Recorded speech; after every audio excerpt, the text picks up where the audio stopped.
Indépendant, j'avais mis devant toi la vie et la mort, et tu as choisi de vivre une vie séparée de moi.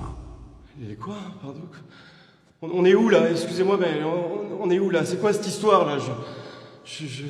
Ça existe pas tout ça, c'est un rêve ou quoi là? Je suis où là? Je t'avais envoyé des personnes te parler de Jésus, mais à cause de ton endurcissement de cœur et ton refus de changer, tu as persisté dans la mauvaise voie.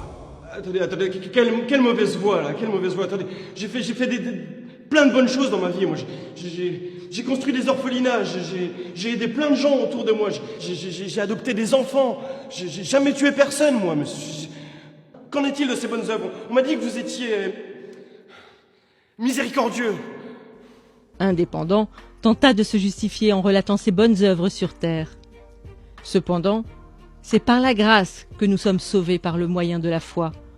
Ce n'est point par les œuvres, afin que personne ne se glorifie. La sentence était irrévocable pour lui. Écoutez-moi, personne m'a dit que j'allais aller en enfer si je n'acceptais pas Jésus, si je ne croyais pas en Jésus. Personne me l'a dit, ça. Non. Je ne savais pas ce qui allait se passer. Laissez-moi me justifier au moins. Laissez-moi me justifier, je veux pas aller en enfer. Écoutez-moi! Ah! Hervé est mort d'insolation. Une après-midi de forte chaleur sur son lieu de travail. Quelques jours avant son décès, un jeune passant l'a évangélisé en lui remettant une carte oserjesus.com. Il ne réalisait pas, mais le fait d'avoir cru au Seigneur Jésus dans son cœur et de l'avoir confessé de sa bouche lui vaudra de passer le reste de sa vie dans le paradis de Dieu. On l'appellera Dernière Minute. C'est donc le regard dubitatif que Dernière Minute se présenta devant le trône. Dernière minute. Je t'avais appelé à faire de grandes choses durant ta mission terrestre. Mais je connais rien à tout ça, moi. J'ai croisé ce jeune dans la rue, il y a quelques semaines, qui m'a parlé de Jésus, qui m'a dit que Jésus est mort par amour pour moi, de mon identité en Christ. Et naturellement, j'ai cru à cette parole. Aujourd'hui, je suis là, mais je vous assure que si on m'avait dit ça plus tôt, j'aurais gagné énormément de temps dans ma vie. J'aurais accompli les plans qui étaient prévus pour moi.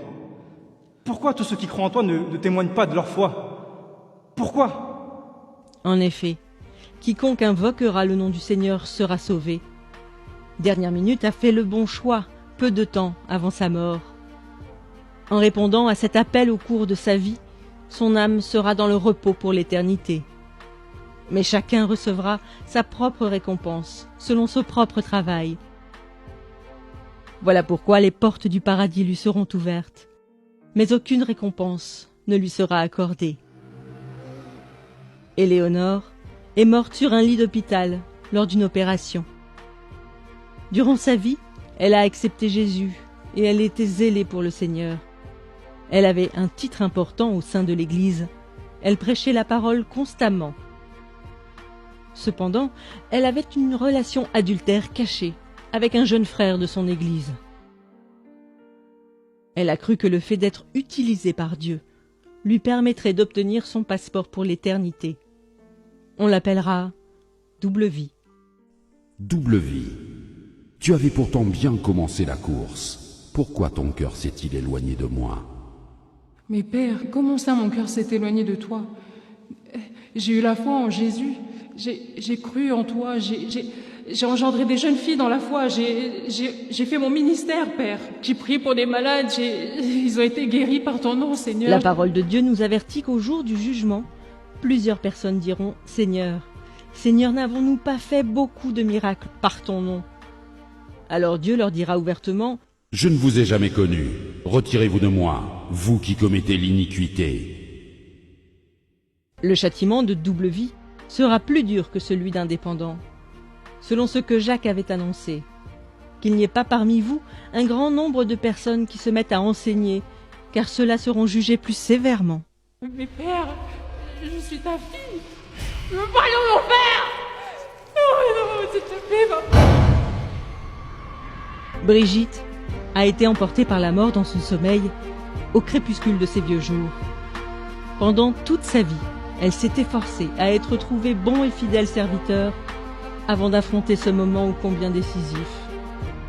Malgré les épreuves et les déceptions qu'elle a vécues, elle a gardé son cœur de l'amertume et a persévéré dans l'action de grâce en toutes circonstances. Sans avoir de titre dans son église, elle témoignait régulièrement de Christ et prenait soin des âmes. Le juste juge la qualifiera de « cœur fidèle ». Cœur fidèle, Oui, Père, avance mon enfant. j'ai attendu ce moment toute ma vie. Ai-je manifesté les fruits que tu attendais? Ai-je été trouvé bon et fidèle? Si ce n'est pas le cas, je te demande sincèrement pardon. Selon qu'il est écrit, vous obtiendrez le salut de vos âmes au prix de votre foi. Cœur fidèle rejoindra le Père. Cependant, elle fut surprise de voir que Dieu l'avait appelée à mettre en place une multitude de choses comme une fondation pour les femmes veuves de son pays. Merci, Seigneur. Merci, Seigneur. Merci. Ces histoires nous exposent à ce à quoi nous serons confrontés. Indépendant est peut-être tout simplement votre collègue ou votre voisin, à qui vous n'avez jamais parlé de Jésus. Il sera jeté dans le feu éternel qui a été préparé pour le diable et ses anges pour l'éternité. En réalité, par votre obéissance à l'évangélisation, un de vous aurait pu lui éviter cette fin tragique. Bien qu'étant sauvé, Dernière Minute versera tout de même des larmes de regret.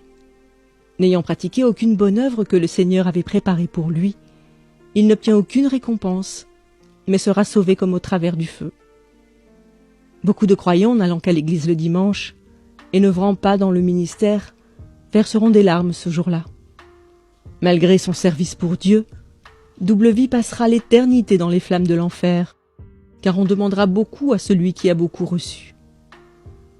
Si vous aussi vous vivez dans le péché, bien qu'étant en Christ, confessez-vous aujourd'hui, car nul ne sait ni le jour ni l'heure, mais le Maître arrive.